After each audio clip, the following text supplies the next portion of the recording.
Bonsoir mesdames et messieurs, bienvenue dans ce journal. Tout de suite les titres au sommaire ce soir. Fermeture dans 2 jours du CHU de Yopougon pour des travaux de réhabilitation. Un accord de marché de 40 milliards 819 francs CFA a été signé ce mardi à la primature entre l'État de Côte d'Ivoire et CETAO Bouygues Bâtiment International. Les travaux durant 36 mois. Réflexion sur la francophonie à Monaco. Il s'est tenu ce mardi la 108e session du Conseil permanent de la francophonie. La principauté accueillera demain la 36e session de la conférence ministérielle de la francophonie et le président de l'Assemblée nationale ivoirienne, Amadou Soumaoro, y prend part en sa qualité de président de l'Assemblée parlementaire de la francophonie. Et puis en Côte d'Ivoire, le gouvernement ivoirien se mobilise pour la relance du projet Soja et pour remettre sur pied ce projet vieux de 31 ans, 46 milliards de francs CFA ont été mobilisés. Le top départ du projet Soja a été donné par le ministre de l'Agriculture et du Développement rural. Bienvenue dans ce 23h. À la primature ce mardi, il y a eu lieu la cérémonie de signature de convention dans le cadre de la mise en œuvre des activités de l'unité de pilotage du programme hospitalier 2018-2020. Un accord de marché a été signé entre l'État de Côte d'Ivoire et CETAO Bouygues Technologie Bâtiment International pour la réhabilitation du CHU de Yopougon. Les travaux prévus durer 36 mois devraient hisser l'infrastructure aux normes internationales. Le coût de ces travaux, 40 milliards 819 francs CFA, le point d'Alexis Ouedraogo. Dans 2 jours, le CHU de Yopougon sera entièrement fermé. 36 mois de travaux pour le mettre aux normes internationales et garantir la bonne santé des populations. Ce mardi à la primature, les signatures de marché pour la réhabilitation du CHU ainsi que la signature de marché pour la construction de 5 services neufs ont eu lieu. Il s'agit donc d'un marché public de conception de travaux et fourniture d'équipements médicaux et non médicaux pour la restructuration, la réhabilitation et l'équipement avec le groupe CETAO Bouygues Bâtiment International pour un montant de 40 milliards 819 millions de francs. Il concerne également 5 services neufs, à savoir un service neuf de traumatologie à l'hôpital général de Toumoudi, d'un service neuf des urgences à l'hôpital général de Daoukro, d'un service neuf des urgences au centre hospitalier régional de Séguéla, d'un service neuf d'imagerie médicale au centre hospitalier régional d'Abangourou et d'un noyau chaud à l'hôpital général de Bouna avec l'opérateur Agentis International pour un montant de 22 milliards 200 millions de francs. Et les partenaires se veulent rassurants. Donc on sera très heureux de démarrer les travaux le plus rapidement possible, je dirais juste en suivant la fermeture du CHU de Yopougon. On enchaînera immédiatement pour qu'il n'y ait pas de rupture et que le délai des travaux soit optimisé. La société Agentis est fière d'apporter modestement sa contribution au rapprochement de l'administration sanitaire des populations à l'amélioration des indicateurs de santé.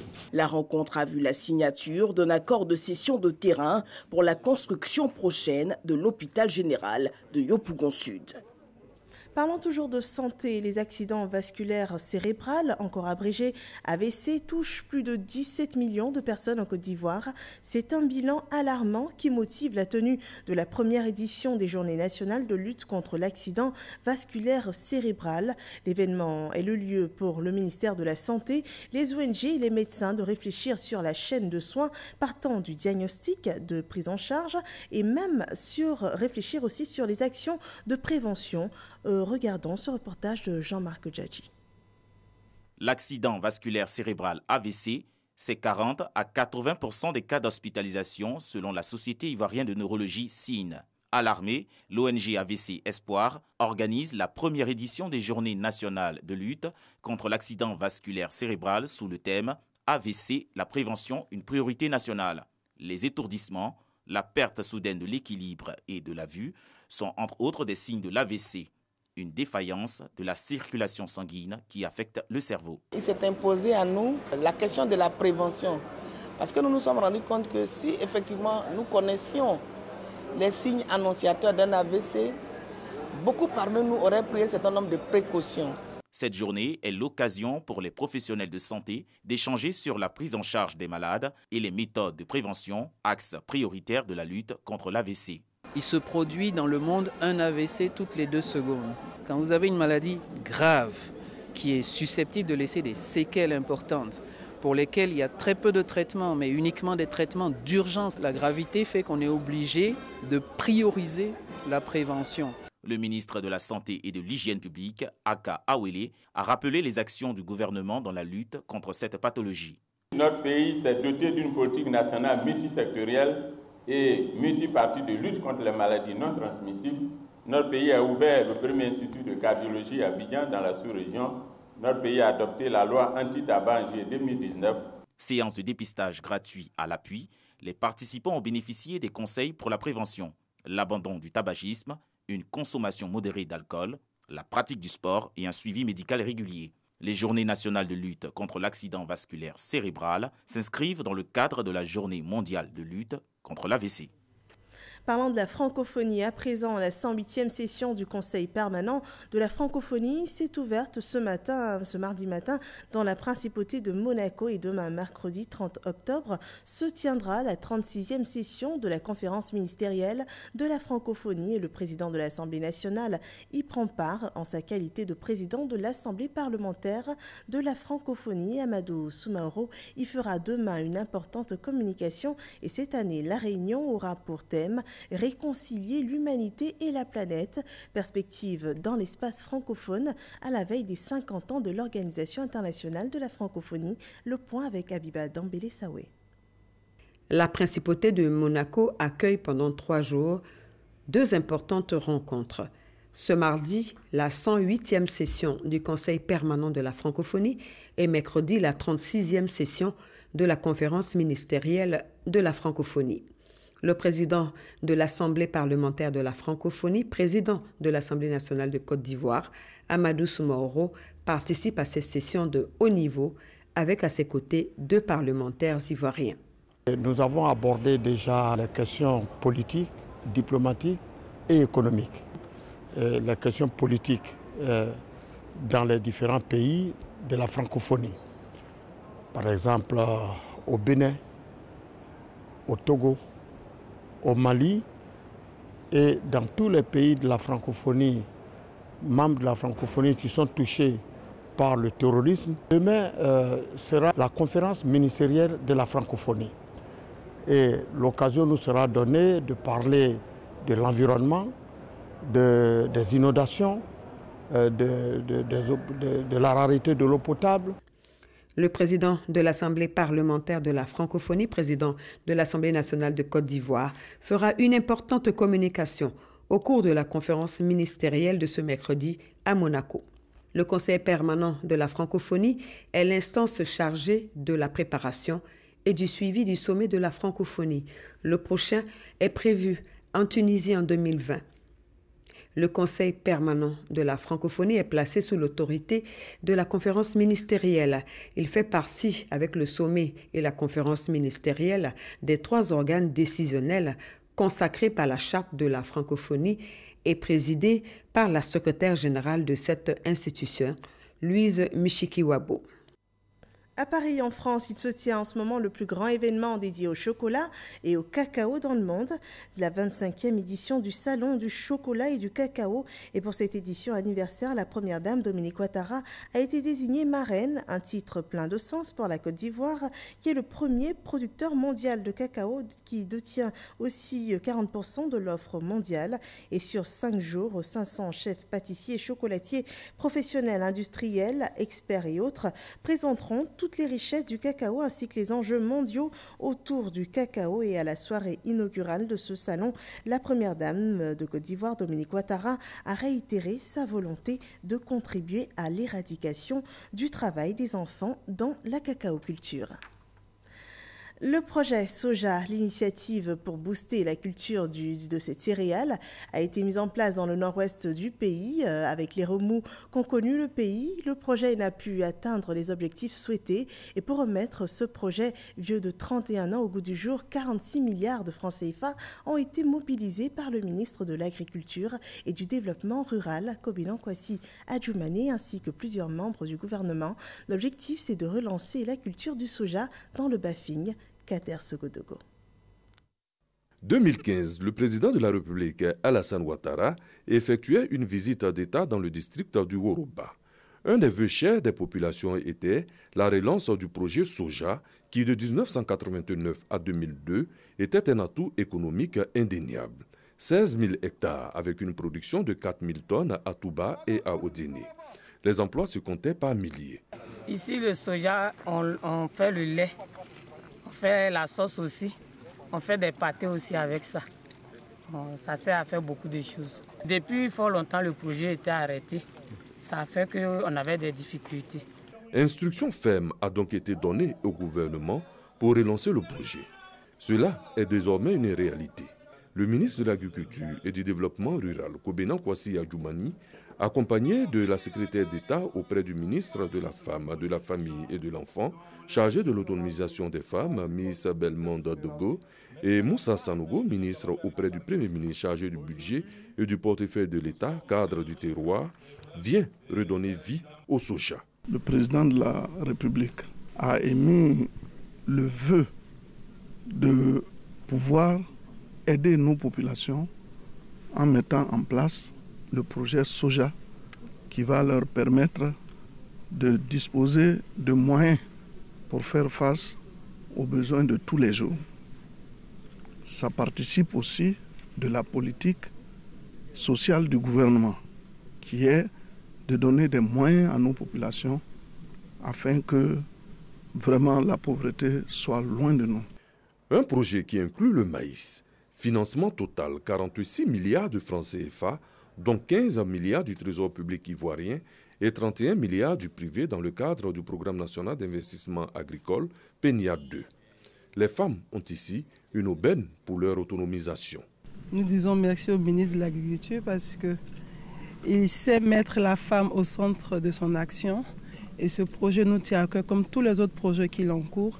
Et le secrétariat d'État sera toujours présent toutefois que le ministère de l'Agriculture demandera sa présence. Un jour nouveau se lève pour toutes ces populations. Le Bafing est une terre qui a de grandes possibilités en matière agricole. Et donc c'est la production agricole du pays qui va s'améliorer. Ce sont les revenus engrangés par nos populations qui vont également s'améliorer. Et puis, in fine, c'est le développement, c'est la part d'émergence aussi du Bafing que nous aurons à travers ce projet. Que dire quand le ministre de l'Agriculture, machette en main, se met à la tâche? Un bel exemple pour les apprenants de l'école agricole de Ferentela, visité pour l'occasion. Kobena Kwasi Adjoumani aura mérité cette daba, offerte par les femmes du village de Betako. C'est visible, la joie était au rendez-vous.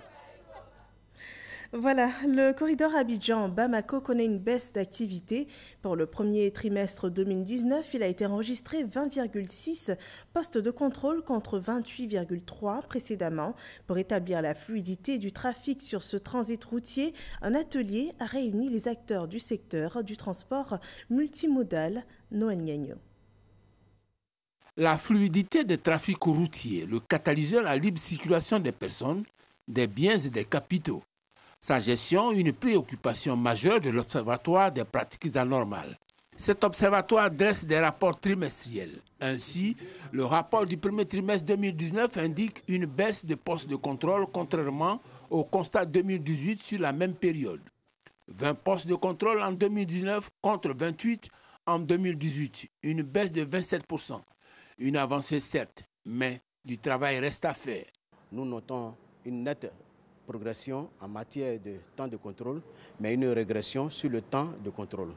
Et donc, ce qui ne rend pas notre corridor ivoirien particulièrement compétitif par rapport au corridor de Malanville à Cotonou. Voilà qui explique la tenue de l'atelier portant sur compétitivité du corridor ivoirien de transit, entraves et solutions techniques et institutionnelles.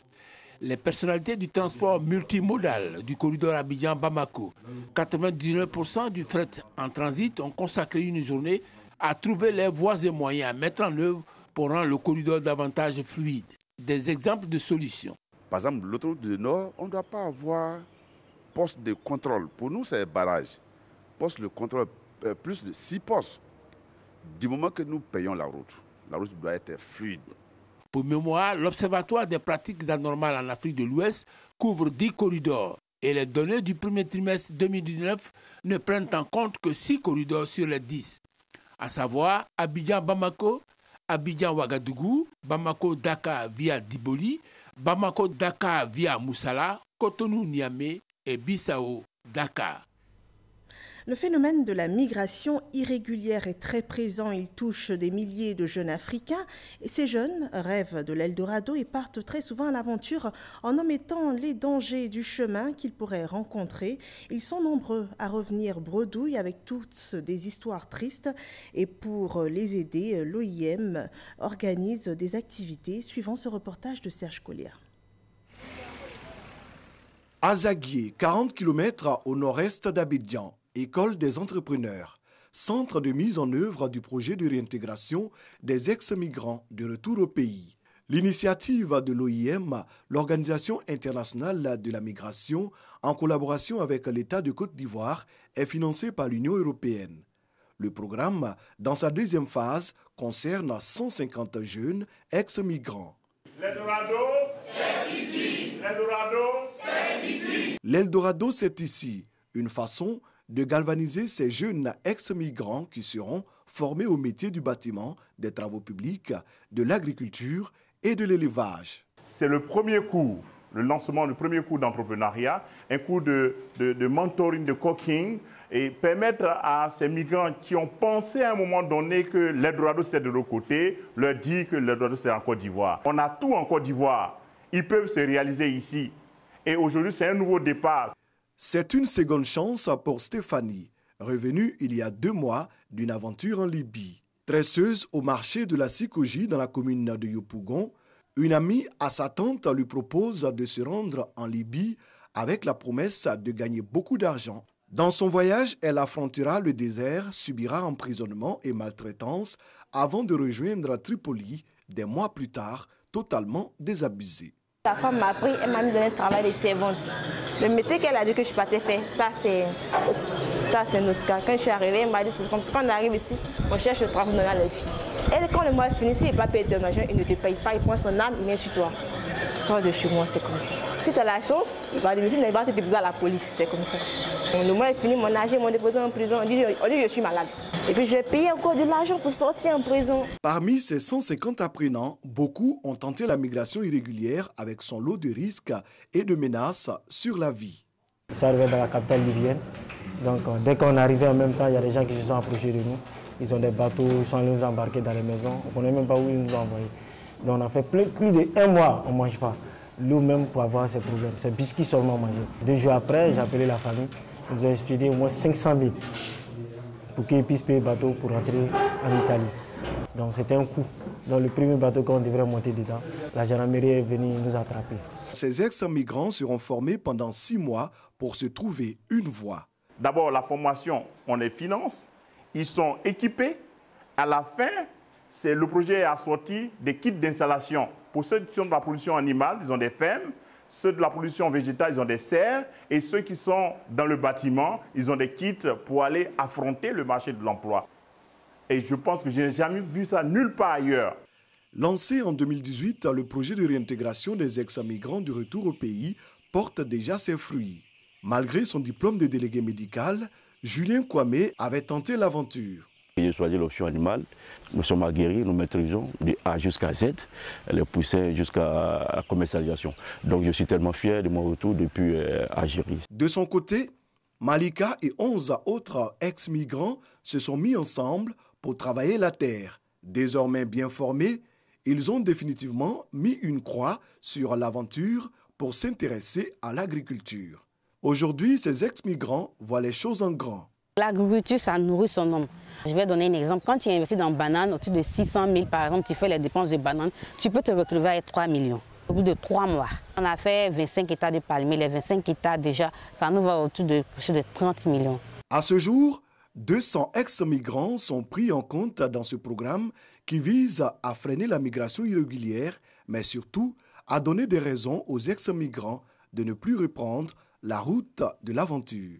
Dès mes débuts, moi je pleurais quand j'ai venu comme un enfant.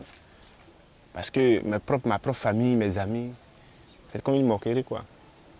Il me sentait un peu frustré. Il dit pourquoi je suis venu alors? J'ai pleuré comme un gamin. Quand on m'appelle dans le projet, bon, ça m'a soulagé un peu. Ça m'a soulagé. J'ai vu que bon, quand même, avec ce projet, j'espère un avenir meilleur.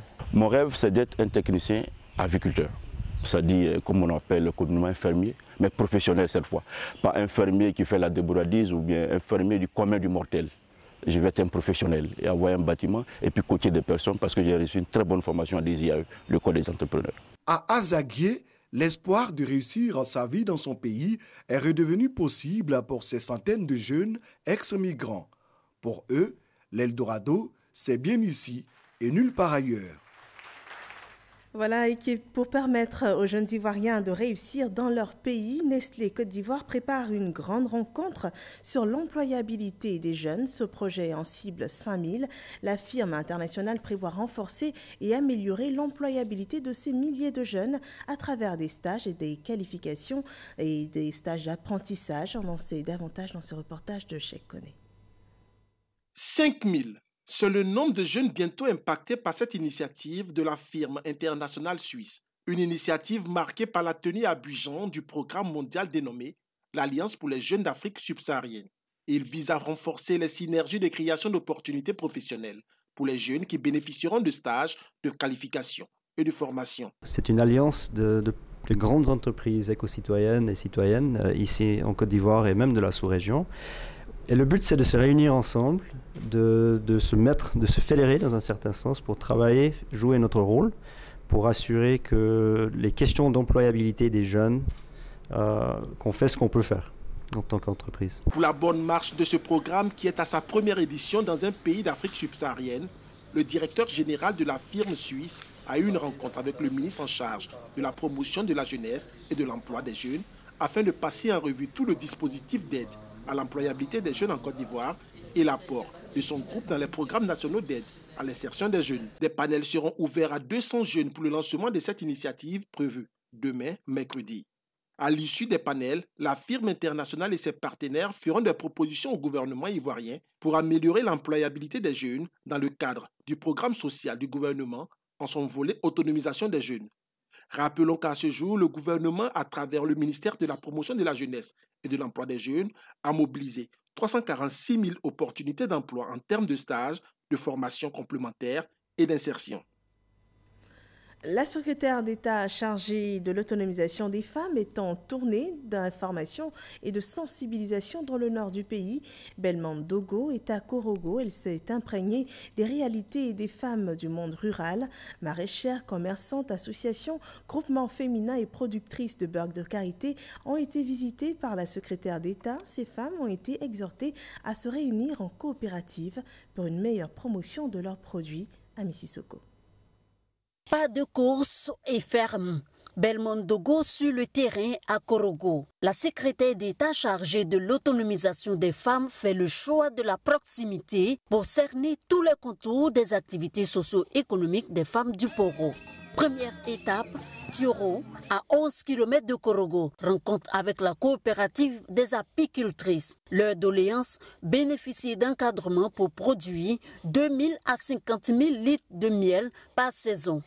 Ça, c'est le lève-cadre. Et si vous voyez, il y a une naguette au niveau de la barrette que nous avons.